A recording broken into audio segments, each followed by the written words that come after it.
Hey, it's Erin. If you're looking to build impressive glutes, this video is for you. I wanted to take what I consider core or essential movements and put all of those into one workout. Now, the cool thing with this is that once you see the exercises, you can actually pull out the exercise I have listed and plug in a variation of that. And when we're looking at core movements, it's important to understand how the glutes function. And glutes are responsible for 4 basic actions. We've got hip extension, abduction, adduction, and external rotation. And as I go through the exercises in the video, I will highlight exactly what this exercise is going to focus on. Now, it's important to note as well, if you do use this as a template, I want you to think about varying those rep ranges. So I want you to think about having a heavy day with lower reps and a lighter day with higher reps. And this is going to help you train fast twitch and slow twitch muscles. So you're going to leave no gains on the table. And just a quick note, if you don't want to create your own program, I do have Glute Gains, which is a 90-day program, and it can be done at home or at the gym. Check it out. I'll leave a link in the description below. Without further ado, let's get in there and train. Our first exercise is a sumo front squat. Now, this exercise is going to hit both hip extension and adduction. For the front squat, you want to make sure that the bar is in the proper position. It should be resting against your clavicles and sitting in the divots of your shoulders. Keeping your elbows up throughout the exercise is going to help keep that bar in proper position. Now, your wrist should be in rack position, which means you need mobility. And if you don't have mobility, you can use a cross arm approach instead. You're going to get the bar in proper position and unrack it. Take a couple of steps back away from the squat rack.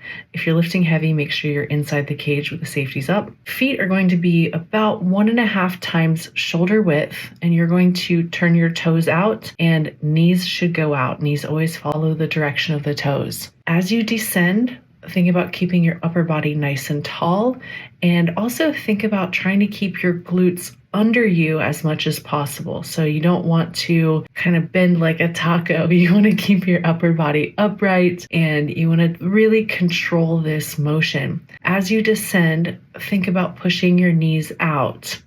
You're going to pause for just a second, push your weight through the heels, and as you come up out of that squat, really think about pushing those knees out. This is going to go a long way towards really recruiting the glutes and the adductors. Now, for this exercise, we're looking at 3 to 4 sets of 8 to 10 reps. Our next exercise is a banded B stance RDL, and we're going to do B stance because you're able to not go as heavy and it's going to increase the difficulty.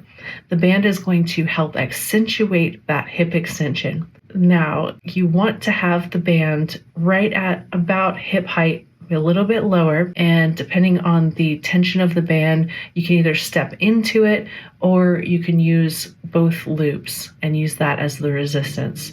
So I'm going to step into the band, place it right on my hip bones, and then take a couple of steps forward until I feel nice tension.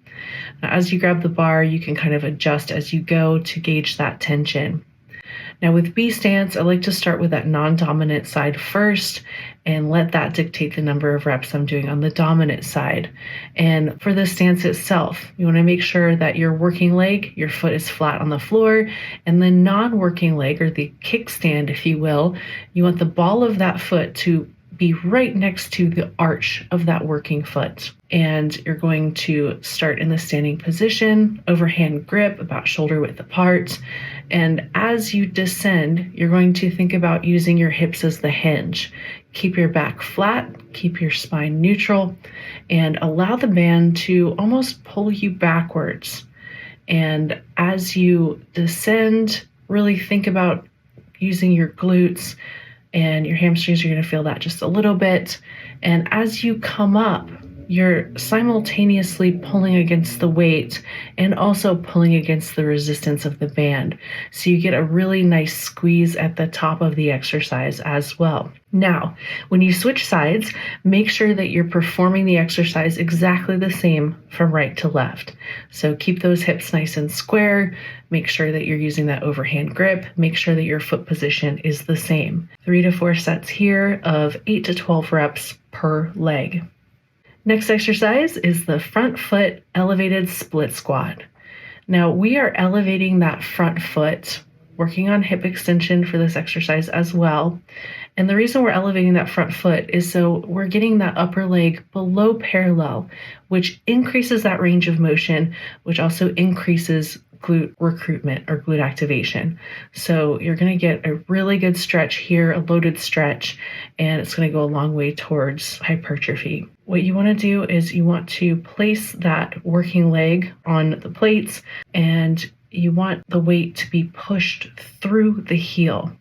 A good rule of thumb as you're performing this exercise is to lean forward slightly with your upper body, and as you descend, you want your front leg to be at a 90-degree angle and that back knee to be at a 90-degree angle.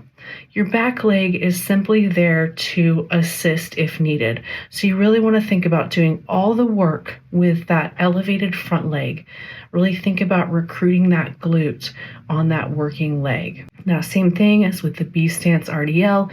Once you switch sides, you want to consider doing the exercise exactly the same way from right to left. And with this exercise, you're looking at 3 to 4 sets of 10 to 12 reps per exercise. Next, we're moving on to the deficit single leg hip thrust. Now, this exercise looks like it can be pretty simple, but we are working on hip extension here. We're working on adding volume without necessarily adding soreness, but the extended range of motion is going to go a long way towards muscle growth. Now, for this, you want to have 2 benches that are about the same height. If they're different heights, it really doesn't matter which way you face. You want your upper back to be on the bench, so right at about your scapula or your shoulder blades. That's where you want that bench to sit.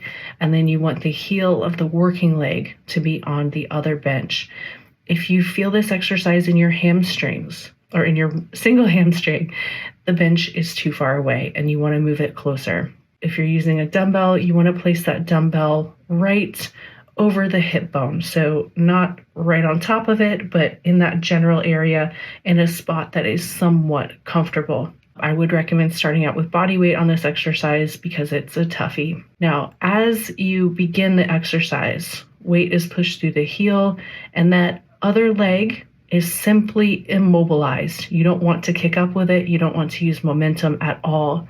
And as you come up out of that hip thrust, really think about using just your glutes, tuck your chin, and you don't want to come up too high. So you can think about also kind of tucking your pelvis, tucking the chin. And this is going to give you that good squeeze, that good contraction without necessarily having you go too far. And as you switch sides, you want to make sure you're performing it exactly the same. Now, if you want to hit a little bit more upper glute, you can turn your toe out slightly. And this is going to hit, again, a little bit of external rotation. It's going to hit all of the glute muscles. 2 to 3 sets here of 10 to 15 reps per side. Next, we're moving on to the abductor machine, and we're going to be doing this 2 ways. We're going to be leaning back and leaning forward. So for this exercise, doing it 2 ways is going to hit the muscles a little bit differently. And of course, the abductor machine is going to hit abduction. So for this, if you're starting with leaning back, you want to make sure that your butt is out of the seat a little bit. So you want to scoot forward just a little bit, and you really want to think about pointing the toes. Pointing the toes is going to make a huge difference. And you may have to go just a little bit lighter than you normally would in order to do this. And this is a high rep exercise, so you're looking at 15 to 20 reps per version. Now for the leaning forward version, think about scooting back against the back of the padding as much as possible, leaning forward, and you're going to pull your feet closer to your body, and you're going to do 15 to 20 reps this way as well. And as you do it, make sure that you're not using momentum. Make sure you're controlling that negative portion of the exercise. Really important. A lot of muscle growth happens with that negative or that eccentric range of motion. So you really want to focus on the eccentric here. Last exercise is banded external rotation. Now for this, a mini band is very helpful, and you want to place that mini band right about where the arches of the foot are. You're going to place that mini band on, and then you're going to go stomach down on a bench, and you want the bench, the end of it, to be right at about your hip bones. Now for this, you're face down, your legs are extended, and you're going to separate your feet so that you have tension. And this tension is going to help with external rotation, and that is the last movement that the glutes are responsible for. This looks like a very minor exercise, and it is, but it burns so good, I promise. So you're looking at 2 sets of 20 to 30 reps here. You want to keep that tension on the muscle. So keep those feet apart, and you're just going to move your heels outward and then back to perpendicular with your feet. And that is all you do for this exercise, and you just go until it really burns. Now keep in mind, one of the key factors for eliciting muscle growth is volume. And sometimes if we add too many squats, deadlifts, and RDLs, for example, we're training the glute in the lengthened position. So we're going to generate quite a bit of soreness. If you're really looking to add volume without adding soreness, consider adding more hip thrusts. Hip thrusts are going to train that muscle in the shortened position, thus allowing you to get more volume but not have that soreness. So consider adding more thrust, all the variations into your workouts, and you can actually do them pretty often. So you can do up to 5 days per week of thrusts, but that rule applies where you want to have some heavy days and you want to have some lighter days, and then you want to have some really light days where you're just doing body weight and going 30 plus reps. So just something to keep in mind if you're doing your own programming. If you like this video, please consider liking it and subscribing. I'd love to have you as a part of the Fit Fam. And if you try this workout and you love it, please tag me on social media. It's so cool seeing you take the exercises and make them your own. That's it for this time. Until next time, train smart and train hard, y'all.